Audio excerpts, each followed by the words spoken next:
नमस्कार दोस्तों, great take theory पर मुझे यानी कि प्रणय को। और आज की इस वीडियो से बात करने वाला हूं कि अगर आप सोच रहे थे एक जियोफाई राउटर लेने का, जियोफाई 3 राउटर लेने का, या फिर अगर आपके एक जियोफाई 3 राउटर पहले से है, तो मैं आपको यहां पर एक चीज बताने वाला हूं जो कि आपको ध्यान में रखनी पड़ेगी, क्योंकि हो सकता है कि आपके साथ में भी ऐसा कुछ हो जाए जो मेरे साथ में हुआ। क्योंकि मेरे साथ में एक अनहोनी होते होते बच गई है, तो मैं आपको वो अनहोनी से अवगत करवाना चाहता हूं और मैं आपको बताना चाहता हूं कि कैसे आप इससे रोक सकते हैं। तो देखें, चलिए इंट्रो के बाद देखते हैं।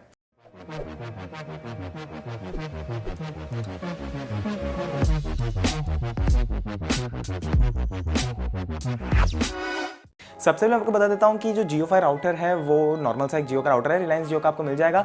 बट यहाँ पर एक छोटी सी प्रॉब्लम जो है वो आपको फेस करने को मिल सकती है, जैसा मुझे फेस करने को मिली। राउटर बढ़िया है, स्पीड वगैरह सब अच्छा है, सारा इंटरफेस ईजी है, सारे पासवर्ड वगैरह आपने लगा दिए। बट जो जियोफाई राउटर की बैटरी है उसमें थोड़ी सी प्रॉब्लम है। तो होपफुली जियो इसको अगले जियोफाई 4 राउटर में अपग्रेड कर देना चाहिए, अच्छा कर देना चाहिए। अदरवाइज तो बहुत प्रॉब्लम हो सकती है, क्योंकि मेरे साथ में ऐसा हुआ है तो आपके साथ में भी हो सकता है। हो सकता है कि ये केवल मेरी यूनिट के साथ में एक प्रॉब्लम हो, बट अगेन मैं आपको एक रिस्क से बताना चाहता हूं कि ऐसा कुछ हो सकता है। तो सबसे पहले मैं बता देता हूं कि एक्चुअली हुआ क्या।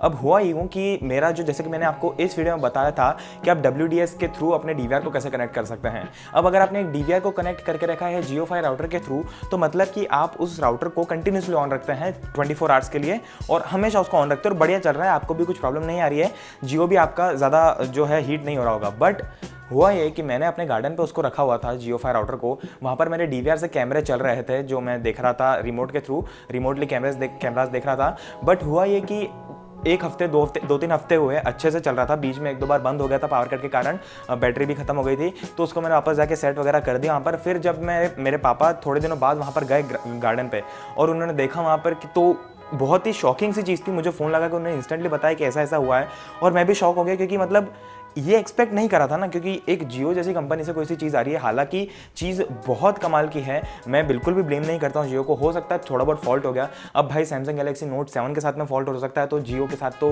ठीक है, चलता है। तो वहाँ पर उनको ये दिखा कि जो बैटरी थी जियोफाई राउटर की वो पूरी तरह फूल चुकी थी, मतलब लिटरली आप एक फ्लैट बैटरी को देखें और अगर फूली हुई बैटरी को देखें, मैंने उसके फोटोज़ वगैरह भी खींच के रखे थे, तो वो बैटरी जो है वो फूल चुकी थी, और इस हद तक फूल गई थी कि जो उसकी बैक प्लेट है, जो आप देख सकते हैं कि इतनी टाइट बैक प्लेट है, वो भी उस बैटरी के फूलने के कारण बाहर आ गई।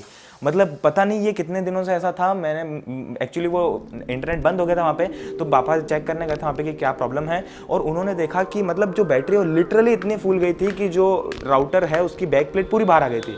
तो बैटरी भी पूरी बाहर आ गई थी, बैक प्लेट भी पूरी बाहर आ गई थी। तो उन्होंने सब कुछ बंद कर दिया वहाँ पे, और बैटरी को और राउटर को यहाँ पे लेके आ गए और मुझे बताया कि ऐसा ऐसा है। तो ये एक प्रॉब्लम है छोटी सी जो मेरे साथ में हुई। छोटी सी नहीं है, क्योंकि अगर बैटरी फूल सकती है तो अनएक्सपेक्टेडली जैसा नोट 7 के साथ हुआ वैसा इसके साथ भी हो सकता है। मतलब एक्चुअली प्रॉब्लम यह है कि ठीक है, चलता है, चलो बैटरी फूल गई, मेरी गलती मान लो एक बार भी, पर मैंने जियोफाई राउटर लेने से पहले कॉल करके जियो कस्टमर केयर पे बिल्कुल रिकॉर्ड करके ये पूछा था कि अगर मैं इसको कंटिन्यूसली ऑन रखता हूँ अपने DVR से कनेक्ट करके तो कुछ प्रॉब्लम तो नहीं होगी। और उन्होंने बोला था कि नहीं सर, बिल्कुल नहीं, आप इसको पूरा टाइम रखो, कोई दिक्कत वाली बात नहीं है। तो मैंने इसको ऑन रख दिया, पर मुझे क्या पता था कि ऐसा कुछ हो जाएगा। और मतलब एक दो हफ्ते तक फिर भी ठीक चल रहा था, उसके बाद में पता नहीं क्या हुआ, बंद हो गया, और देखा तो ये बैटरी फुल हुई पड़ी थी। तो मैंने जियो से बात करने के बाद ये प्रॉब्लम, अगर मैं जियो से बात नहीं करता एक बार और ये प्रॉब्लम आती तो मैं मान लेता कि हाँ भैया मेरी गलती है, मुझे बैटरी के साथ ध्यान रखना चाहिए था। बट मैंने पहले से बात करके रखी थी उनसे कि भैया देखो ऐसा ऐसा है कि मुझे कंटिन्यूसली ऑन रखना है, तो उन्होंने बोला नहीं सर बिल्कुल बिंदास चलाओ, तो कुछ प्रॉब्लम नहीं है। और यहाँ पर बैटरी फूल गई। तो अब उसके बाद में मैंने थोड़े टाइम तक तो राउटर को डायरेक्ट प्लग इन करके चला लिया बिना बैटरी के, बट मुझे चाहिए तो बैटरी वापस। भले ही मुझे बैटरी की जरूरत नहीं, बट भाई मेरी क्या गलती है, मैं अलग से बैटरी को लेने जाऊँ 500-600 रुपये की। तो वो बैटरी के लिए मुझे, जब मैं सर्विस सेंटर गया बैटरी को दिखाने कि भैया ऐसा ऐसा हुआ है, तो उन लोगों ने मेरे पापा को साफ मना कर दिया कि सर बैटरी अंडर वारंटी नहीं होती है, तो आपको आपके बैटरी के साथ में जो कुछ भी हुआ वो आपकी जिम्मेदारी है, अब आप नई बैटरी खरीदो, आपको क्या करना हो आप जानो। उन्होंने साफ लिटरली मना कर दिया कि हम बैटरी के साथ कुछ भी नहीं करेंगे। तो फिर पापा घर पे आए तो उन्होंने मुझे बताया कि ऐसा ऐसा हुआ है। तो फिर मैंने अपना एक अलग से दिमाग लगाया, कंज्यूमर सेंट्रिक दिमाग। जी हाँ, क्योंकि मैं एक कंज्यूमर था, पापा एक कंज्यूमर है, तो हम कुछ भी कर सकते हैं।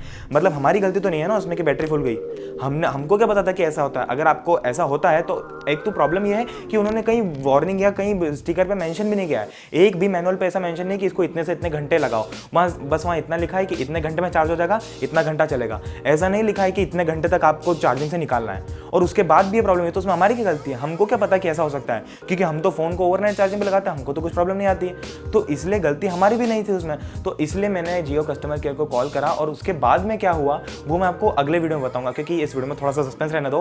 बस मैं आपको इतना सा बताना चाहता हूं कि अगर आप एक जियोफाई राउटर यूज करते हैं तो प्लीज थोड़ा सा सावधान रहिए, उसको 2-3 घंटे तक चार्ज होने दीजिए। अगर आपका कहीं गार्डन वगैरह है तो वहाँ पर जो भी वॉचमैन वगैरह होगा, जो कोई भी इंसान होगा, उसको आप बोल दो कि 2-3 घंटे में चार्जिंग बंद कर दे, फिर वापस 4-5 घंटे चलने दे और 2-3 घंटे में वापस चालू कर दे। तो ऐसा ही साइकिल चलती रहेगी तो कुछ प्रॉब्लम नहीं आएगी। हालांकि कंटिन्यूस चार्जिंग पे नहीं आनी चाहिए थी, बट प्रॉब्लम आ गई है भाई, इसलिए मैं आपको बता रहा हूँ। तो आप किसी को भी वॉचमैन वगैरह को वहाँ पर बोल दो कि आपका जो राउटर है उसको 2-3 घंटे में आप बंद करते रहिए और 2-3 घंटे में चालू करते रहिए, मतलब हर 2 घंटे के इंटरवल में उसको चालू बंद करते रहिए, ताकि कुछ प्रॉब्लम नहीं आए एटलीस्ट उसके साथ में, क्योंकि आपके साथ कुछ नहीं होना चाहिए यार, आप लोग मेरे भाई हो, है ना। तो इसलिए बस इतनी सी बात है कि आप उसको ध्यान में रखें। और उसके बाद मैंने उस बैटरी को कैसे रिप्लेस कराया, क्योंकि मैं बताता हूँ आपको, अगले वीडियो में बताऊंगा कि क्या हुआ उसके बारे में डिटेल में, क्योंकि बस मैं इतना सा बताना चाहता था कि बैटरी फूल चुकी है। बट ऐसा अगर आपके साथ में हुआ है तो आपको क्या करना चाहिए, क्योंकि सर्विस सेंटर वाले आपको मना कर देंगे, बट मेरी क्या गलती है, मैं काहे को अलग से 500-600 रुपये की बैटरी खरीदूँ यार, मेरी कुछ गलती है क्या? इसलिए मैंने कुछ वहाँ पर करा और फ्री में मुझे बैटरी मिली। आगे रह के जियो ने मुझे बुलाया, और कैसे बुलाया मैं आपको बताऊंगा अगले वीडियो में। वहाँ पर एक kind of consumer centric video रहेगा वो। तो बस आप थोड़ा सा ध्यान रखिए अपना और अपने जियो का, और उसको कंटिन्यूसली चार्जिंग में मत रखिए, वरना ऐसा कुछ हो सकता है। तो मुझे वीडियो आपको सुना लगा, अगर आपको तो लाइक कीजिए, शेयर कीजिए अपने दोस्तों के साथ में, और अगर अपन तक टेक थ्योरी को सब्सक्राइब नहीं किया है तो क्या कर रहे हो यार, अभी के अभी नीचे लाल बटन पर सब्सक्राइब कर लीजिए, क्योंकि मैं आपके टेक रिलेटेड इन्फॉर्मेशन वीडियोस आपकी भाषा हिंदी में लेकर आता रहता हूँ। अभी की वीडियो में मैं आपसे मिलूंगा अगले वीडियो में, तब तक के लिए जय हिंद, वंदे मातरम।